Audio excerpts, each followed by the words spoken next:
this is one of the areas that I am very, very interested in. I think we talked a little bit about it yesterday, and that's the whole structure and function of belief systems. These so-called scientific, rational, critical thinkers say, well, we can take A and plus B equals C, so therefore we know. Well, that's a theoretical construct. That is not as a reality. It's an abstraction. It's an abstraction, actually. Yes, and those abstractions can relate to the real world. So they say we know as a result of that, which is we can predict, and then that makes truth, which it doesn't. It's just prediction. It's just another spherical cow. Right. It's the physicists have created, with mathematical equations, a simplified version of a cow that is the perfect under the mathematics to milk. Yeah, and it's in a sphere in a vacuum. Yeah. But you don't see a lot of those in nature. No. And that's the difficulty, because it works. It becomes something. The truth. And people say, well, of course, this is the only cow you need. You just create the sphere, you put it in a vacuum, and you milk it. That's what reality requires of you. And if you say anything else, you're an idiot. Mm-hmm. So what happens is you get those people who then are less than gracious towards faith-based people. And the faith-based people see that as a threat, and so they go against them. But if you look at the function and the whole way that belief system is created, it's created out of unknowing, it's created out of ignorance. I'm this little guy, and I come into the world, and I'm just here. Sure. Totally as here as I can be, given whatever my genetics and whatever my experience in the womb was. And those two things certainly mitigate a lot. But basically, unless I've had really heavy birth trauma or weird genetic stuff, I'm here, and I'm open and available. And then these two people who have created me come up and say, oh, far out, it's a boy. Let me see now. My dad was named William. Let's make him a William. And my middle name is Nelson, so we'll give him a William Nelson. And since I'm the man, we're going to be weights. Sure. And then 10,000 times later, William, William, William, William. That's me. If somebody yells William, no matter where I am or what I'm doing, I immediately turn. Yeah. And it may, and I've had this experience. I don't know if you have, but it's so interesting to, have somebody call your name and you go over and you smile and they're looking right past you. You know? So that's the beginnings of belief systems. I believe that I'm a William, and I respond in a visceral way as a result of that. But that's just a cultural conditioning. I think part of what strikes Teetle as unsavory about someone like Richard Dawkins is one of the things that saves a person is a sense of humility. Dawkins has no humility when it comes. He doesn't ever mention his own limitations of what he can know, how he can know it, and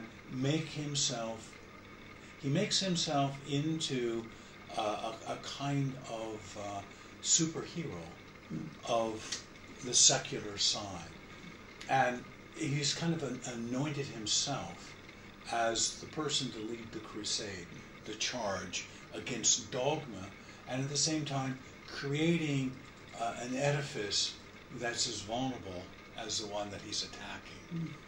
Well, the flag is rationality, critical thinking. These people don't think critically about these things, and they don't, because thinking itself is a critical function. Feeling is a non-critical function, and that's where we start getting into the problem. One word that I don't hear in the scientific community is wisdom. And I don't see wise people in the scientific community, because wisdom, as I understand it at least, is the ability to move deeply inside and intuit a deeper, wider, broader sense of things that's experiential rather than conceptual. And that's the beauty of the religious experiences.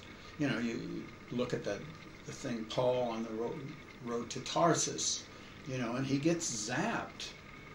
He has a transformative experience and becomes essentially another awareness. He transcends that little conditioning process, the William or the Christopher, and he moves into a deeper sense of who he is.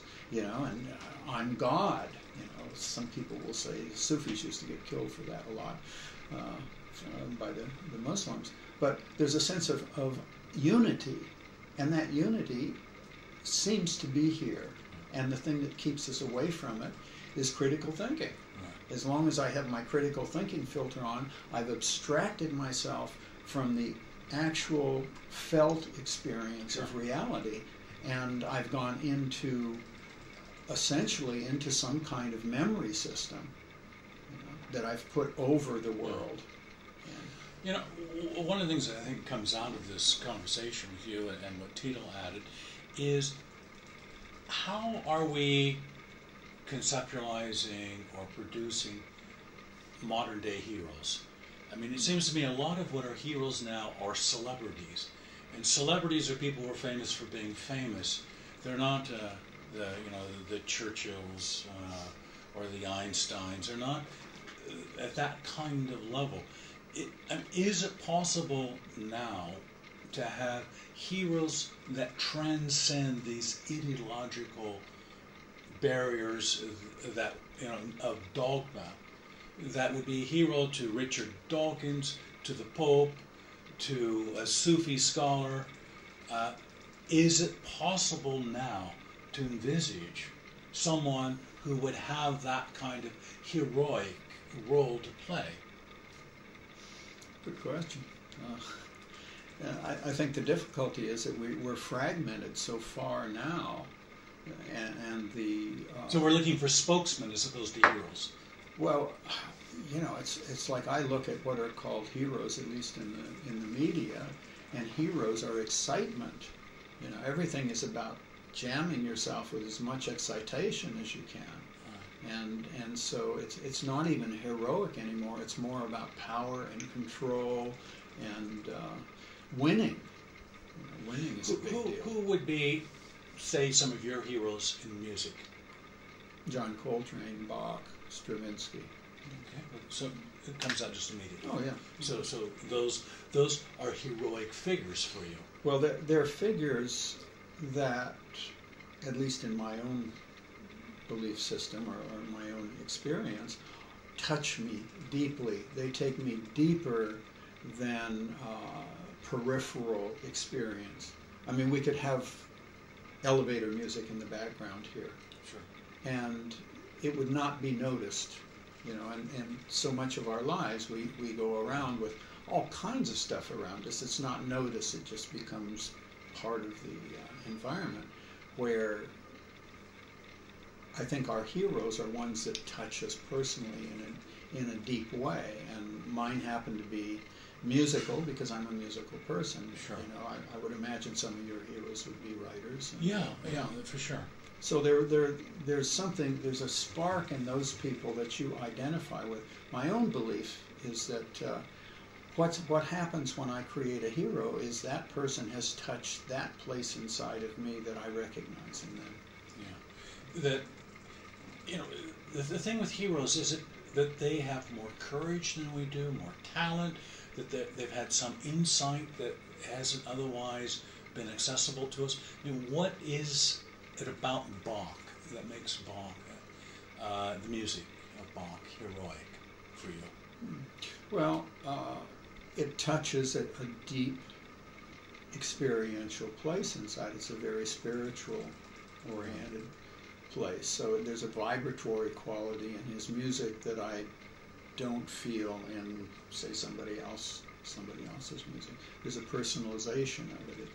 it goes somewhere inside of me that reverberates.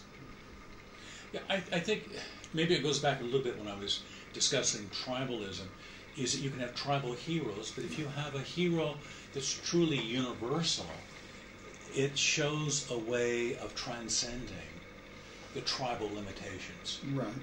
That presumably someone who would listen to Bach, regardless of their cultural conditioning, would find a sense of beauty, of sublimity in that music. Yeah, and the difficulty is that just isn't true. There isn't.